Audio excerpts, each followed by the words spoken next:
Welcome to ஹரிசிவ சமையல். அனைத்து சகோதர சகோதரிகளுக்கும் இனிய காலை வணக்கம். இன்றைக்கி சுலபமான முறையில் வித்தியாசமான ஆரோக்கியமான சத்துண்டையை வீட்டிலையே எப்படி செய்யலாம் அப்படிங்கிறத பற்றி தான் இந்த வீடியோவில் பார்க்க போகிறோம். அதுக்காக வெறுமனையை அடுப்பில் வச்சு வறுத்த நிறக்கில் 1 டம்ளர் அளவுக்கு அளந்து போட்டு இதை இந்த தோல் உரிகிற அளவுக்கு லேசாக வறுத்து இதை ஒரு பிளேட்டில் போட்டு ஆற வச்சு தோலையெல்லாம் நீக்கி சுத்தப்படுத்தி வச்சிடலாம். அதுக்கப்புறம் அதே டம்ளரில் 1 டம்ளர் அளவுக்கு பொட்டுக்கடலை சேர்த்துருக்கேன். இதை லேசாக சூடாகிற வரைக்கும் வறுத்துட்டு இதை இன்னொரு பிளேட்டில் போட்டு ஆற வச்சிடலாம். அதே டம்ளரில் 1/2 டம்ளர் அளவுக்கு முந்திரி பருப்பு, அதையும் லேசாக சூடாகிற வரைக்கும் அடுப்பில் வறுத்து அதுக்கப்புறம் பொட்டுக்கடலை போட்டு அதே பிளேட்லேயே போட்டு ஆற வச்சிடலாம். இதையெல்லாம் தனித்தனியாக வறுத்துக்குங்க, அப்போ தான் நல்லாயிருக்கும். இல்லைன்னா ஒரு சிலது தீஞ்சு போயிடும்.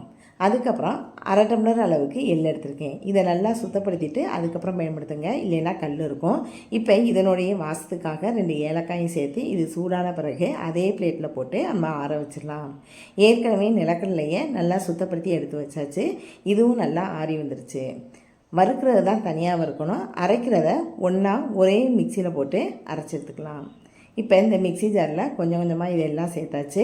இதனுடைய கொஞ்சமாக தூள் உப்பு, கொஞ்சமாக சுக்குத்தூள். இப்போ இதனுடைய மூடியும் போட்டு அரைச்சிட்டு வந்துடலாம். பல் ஸ்பூன்லேயே அரைச்சிருங்க. இப்போ இனிப்புக்காக அதே டம்ளரில் 2 டம்ளர் அளவுக்கு வெல்லம் சேர்த்துருக்கேன். நாட்டு சர்க்கரை கூட சேர்க்கலாம். இப்போ இதை அரைச்சிட்டு வந்தாச்சு. இதை ஒரு பிளேட்டில் போட்டுடலாம்.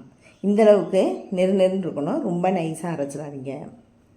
இப்போ இதை ஃபுல்லாக போட்டாச்சு. இதில் உள்ள கட்டியெல்லாம் நல்லா இந்த மாதிரி உடச்சி விட்டுட்டு இந்த மாதிரி உருண்டை பிடிச்சிருங்க. அவ்வளவுதான், சூப்பரான ஹெல்த்தியான சத்துருண்டை ரெடி ஆயிடுச்சு. இதை நீங்களும் செஞ்சு பாருங்கள். தேங்க்ஸ் ஃபார் வாட்சிங்.